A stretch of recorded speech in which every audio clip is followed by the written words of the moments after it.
So I said, Renee, what treatment program were you in? And she was like, what? I said, well, because when you were doing PCA Home Health Aid and Al Franken, Peter Hayden, who I seen a picture of, who knows the family might be in my business. I said, what rehab were you in? And she started getting all angry with me, and I think we got sidetracked off the conversation, and I don't think I ever got an answer. And then I think when she gave me an answer, it varied from my memory, so I quit arguing with her because I felt like Renee knew, but then Renee, going through recovery, and I ain't putting her business out there, but I am, might have had a lapse in memory as far as dates and places. So I thought she was at R.S. Eden down here, like by Parker or something, like I was bringing her supplies and stuff, and then they moved her to 18th Avenue. And then she told me no, she was in another place which was closer to 24th and 5th where I lived, or 24th and 1st. I can't remember. It was in that area over there. But I'm thinking, well, no, I don't remember coming here. And then I'm thinking, I got kind of a vivid memory. Like, I remember when Terry was in Wayside over in St. Louis Park, and I'd go visit Terry at Wayside, and I remember, a couple times taking stuff to my sister on behalf of my mom. So the places that I remember wasn't jogging with her recollection. So I just got tired of arguing with my sister, so I started asking her. And then I started calling the rehab centers looking for Peter Hayden, because I said that he had this notion that I should act like I took the Oxycontin and the Percocet that I sold, and that's what rotted my teeth out. I thought they wanted to state that I was a drug addict, and that's why I got put out of Oliver, and it was because I wasn't paying the rent because I had a drug addiction from, I thought, 2007 up until 2012, where they were now trying to forge the records and said I didn't live there after 2012 because they didn't want to account for the car accident that I was in, which gave me the Oxycontin prescription, which I began to sell. And I'm going to stand by that judicial official Tudheim, because under the theory, you had the opportunity to raid me, put me in court. Like I said, I would have accounted for my behavior, because every time I sold that shit, I knew I was putting the lives of me and my children in danger, and I could go to federal court. So I'm not going to play them games with anyone for any reason about anything. And I've talked about who I was selling them to and why I've linked certain people the way that I have. And I said I'm not going to lie and said I took a pill that I did not. If you've altered my pictures and said my teeth rotted from pills I did not take, where certain politicians know I was selling them, I'm not going to play that game either. I said that you've withheld my teeth for 10 years when under Barack Obama, again, his friends could have been the very ones that was buying these drugs, had me hit in a car, set the fuck up, and been intimidating me and my kids since 2004, a year after we moved into Oliver. With, if I go back, it's going to be within that time frame from 2949 Sheridan. It's going to be under that ideology that I should have never been evicted from 24th and 5th, apartment 603, where again I was raided and no drugs was found.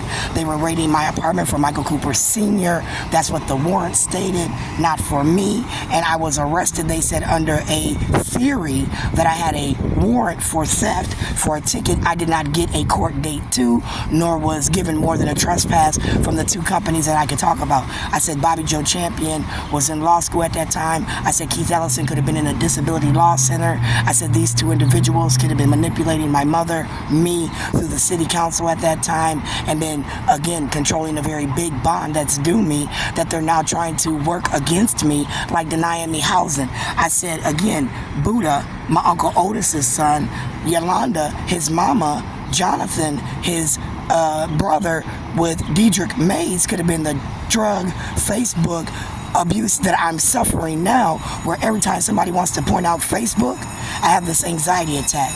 Every time somebody wants to talk about stay off social media, have one of these Negroes in this circle of discipline come after me, I think of Q-Bear, I think of K-Fan, I think of KMOJ, I think of community radio. On one hand, I could have enjoyed myself. On the other hand, I could be irritated by it. I keep thinking to myself, where do I know him from now? He could have been an officer, like I said, because I thought he was an officer. I thought he was out of uniform. And as I felt those specs, that was a working out man.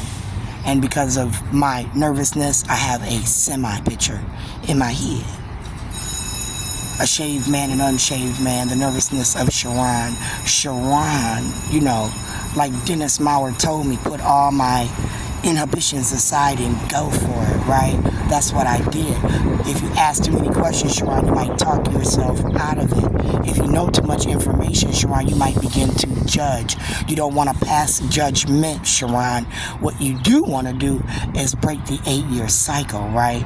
Because now you've had enough of this ideology of this virgin through this phone where, again, they like watching you jack off. So I said that they could use the feed in a sex class under Kim Ellison, Dr. Umar Johnson, and this abuse under 609-352, where they're calling me a whore in their private school of hell so that they can control my money, no more, no less. And I said that every time they deny me housing and they're living real good, driving nice-ass cars, I get attitudinal, and I want to write things like they violated my Fourth Amendment rights to be safe and secure in my name, persons, address, my effects. I want to talk about how they discriminate against me based on my gender, my marital status, my religious beliefs, my conscious beliefs.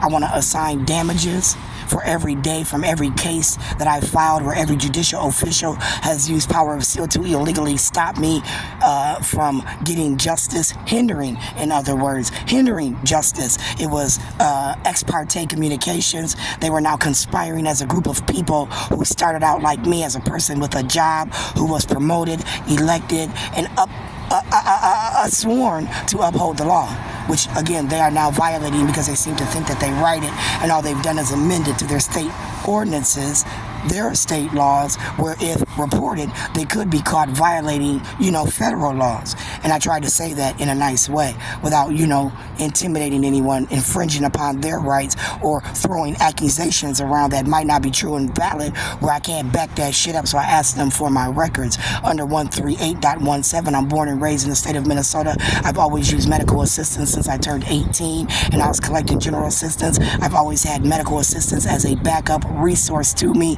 That resource has now been taken from me through the ideology of the internet phone line, which is controlled under first the city, then the state, then the satellite, where they are now accessing services and supports from Washington, where Washington would have to be aware, because I've notified Sotomayor, I've notified Kavanaugh, I've asked people to be tagged. I said that they were violating my rights using, again, power of seal in court, which they've been elected to uphold and swear under, using an artifact that they have to go before God and be judged. Like I said, only God can judge me. I said, now they're throwing that in my face because they're saying God ain't, going to judge them. They're above God's judgment, right?